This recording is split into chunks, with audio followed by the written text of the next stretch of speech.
Hello, this is my reflection for Easter Day. You're almost at the far end of Lent. In fact, you're out. This is my reflection on St. John's Gospel on resurrection. I was waiting in line, all 6 feet apart, to get my groceries for the week. I was in line for about 20 minutes, and I had failed to bring my cell phone or a book. I had to actually be present in the moment. I hope I don't have to wait for much longer, I thought. I hope I don't have to keep on waiting like this for months and months, I thought next. Then I watched a dog snuffling in the grass across the road. It was closing in on what had to be absolutely the most wonderful smell in the world. It was tense with anticipation. Dogs really pay attention, I thought. Then I thought, I should use this time to think about my Easter Sunday sermon. Do-dee-dee-doo-dee-doo-dee-doo-dee-dum-dum-dum, I noticed I was thinking, and then I noticed how inattentive I can be. What do I hope for in the way that dog hopes for a good scent, I wondered. And then I realised that what I hope for is that COVID will go away. I hope that nobody I know gets it or dies from it. I want St. Andrew's back together. I want to be able to be on the island on a Sunday morning. I want it all to go back to the way it was. Right now, as these words come to you, what do you want? What do you want really, deeply? So importantly that you almost dare not say it in case that you might find that this is a want, a hope, which doesn't have fulfillment. It would be too risky to articulate it.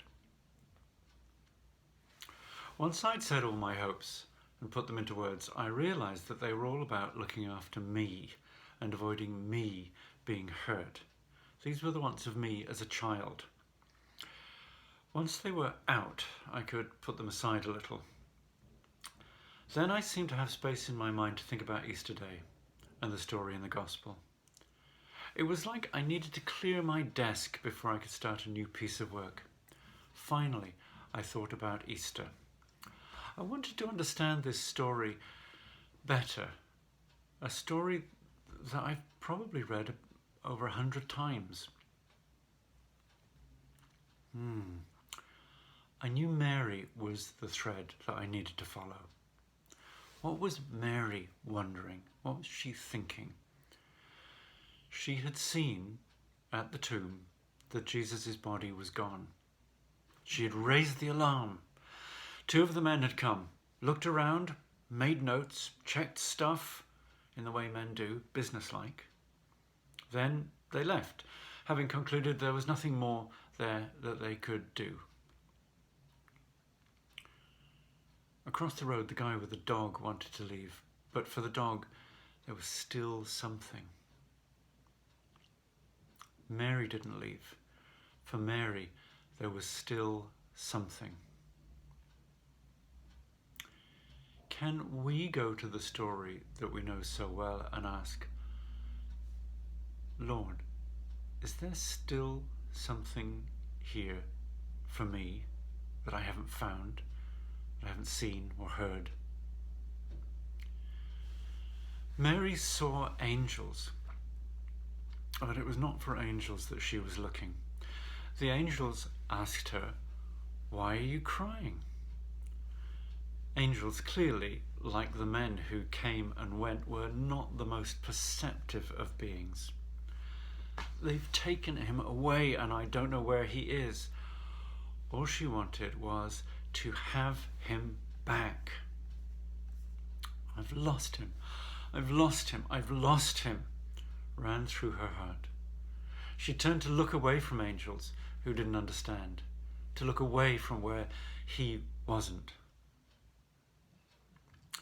Was it because she had lost him that she wept? Maybe the angels were right. She wasn't looking for him. She was looking at the hole in her soul where he used to be, the gap, the yawning, grief-filled gap. It's like being so blinded by tears that you can't see what you're looking for. Blinded by the answer you want, you miss the answer that is true. Mary, clear like a bell struck near your soul. But she wasn't quite looking outside her soul's pain yet. Jesus said to her, "Woman, why are you weeping? Who are you looking for?" Supposing him to be the gardener, she said to him, "Sir, if you have carried him away, tell me where you have laid him, and I will take him away." Mary thinks she's looking, but she still cannot see. He's right in front of her. How often have I followed my nose like the dog when I should have been looking with my eyes? How often have my eyes dazzled me and I haven't checked in with my heart? How often have I failed to stop, just stop, pause, clear my head and my heart and simply look at what God is putting in front of me? How often have you wanted something, longed for success, for honor, or just to be admired, or even perhaps loved? And the longing becomes so big in your soul that it fills the screen of your vision. I just need to be needed. I just want one thing, that people say I did well. But God looks more deeply, much more deeply, to find your heart. Jesus said to her, "Mary." You can just about hear the dunk, dunk, dunk, dunk, dunk of cogs turning in her head.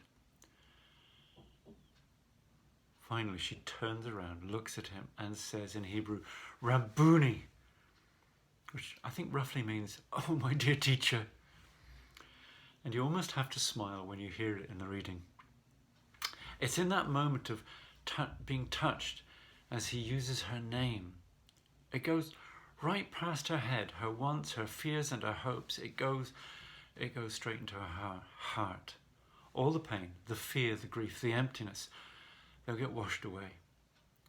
Then for Mary, then is the resurrection.